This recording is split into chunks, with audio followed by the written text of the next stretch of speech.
Welcome back on the Conversation Arena here at the Festival of Dreams. Lou Van Stone has been doing a wonderful job with people walking through the front door and greeted by your beautiful music. How did you get into your world of music? Oh, that's a good story. I had a corporate background. I used to live in London. I used to work in advertising, and I used to really enjoy going out on a Friday night and then singing to the Carpenters and ABBA. And I've always been musical, but it just went from there. And then I went and had singing lessons, and it was a long, long journey.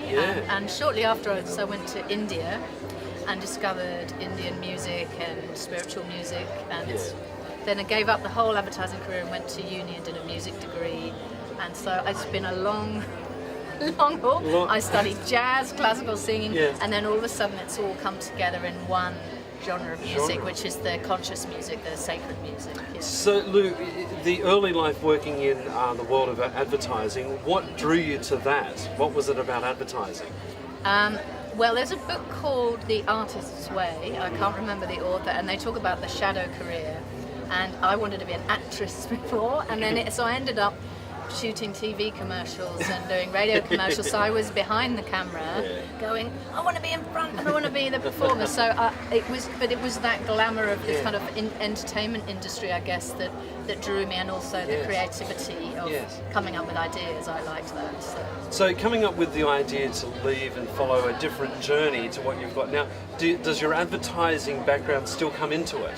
Very much so, yeah. It's really handy. I've learned a lot of skills in that industry, and I'm using them all for marketing my own music, and I'm going to start making videos and writing the copy for my promotional material, and also for songwriting. It's the same part of the brain, that it's just a creative part of the brain. So now, some of the people that I've spoken to today, they go through this transformation. You go from being a corporate woman working in a corporate world, and then all of a sudden people start wearing feathers and getting a little dippy out there. Is that part of the look, or is that just part of the industry that we're in? I think if you've come from that corporate background, like I used to wear black and shoulder pads in the 90s in London, and then suddenly, and also us women tend to go very masculine in the corporate world, and then suddenly we find let's call it, for want of a better word, the spiritual search, perhaps. I think we tend to soften and go for a bit more I want to be a goddess now, and so I think some of it is just, some of it's fashion, definitely, but also it feels nice to kind of go a bit more feminine and floaty. Put on a few beads and that kind of thing.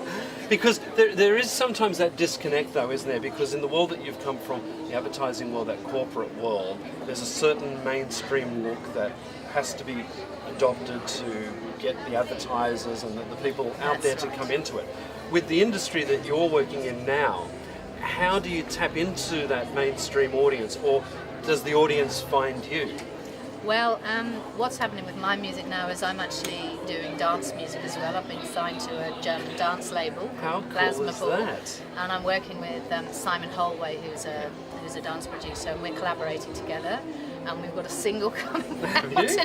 So we're kind of going more mainstream. So now my market is also, like a 17-year-old clubber from Dusseldorf might be going to my website. So I've actually had to do my website to service both. Even though it's all me, and I find it's just me with a dance beat, and then me with not a dance beat for the more. But it's definitely, I have to be conscious of image for what I'm portraying, because that's how people, it's like a shorthand for people. So if they see your picture or they see your artwork of your CD, they know exactly what they're buying. When you're looking at what you're doing now, it is very Carpenter-like outside, listening to you, and you can pick up that realm. But going into the world of education and having to learn music, you must have been confronted by some harsh realities, and also some most amazing moments during that educational experience.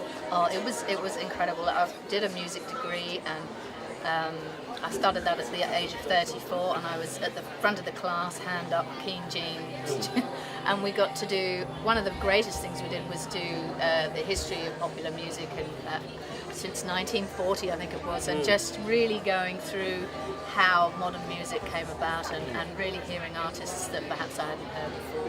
And then part of the history was electronica in the UK in the 90s, and there are all these young students there, and I'm going, I was actually part of that, part of that history. So and really, like, you know, in the world of Radio Caroline played a major role in getting those young artists who weren't getting played by the BBC, giving them a voice out there in the real world. That's right, yes, exactly, because there was a real formula for music at that time, and then that people's creativity was being kind of stifled, so platforms like that were great for getting people's originality out there.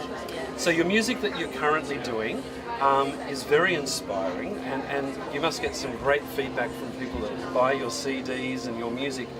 What's the most amazing thing that someone has said about what they've done with your music? I've had some pretty good ones. One was a man who was having open heart surgery, and he said he was coming around from his anaesthetic. He had this enormous, big, serious operation, and he said he had my album All Is Well on a loop.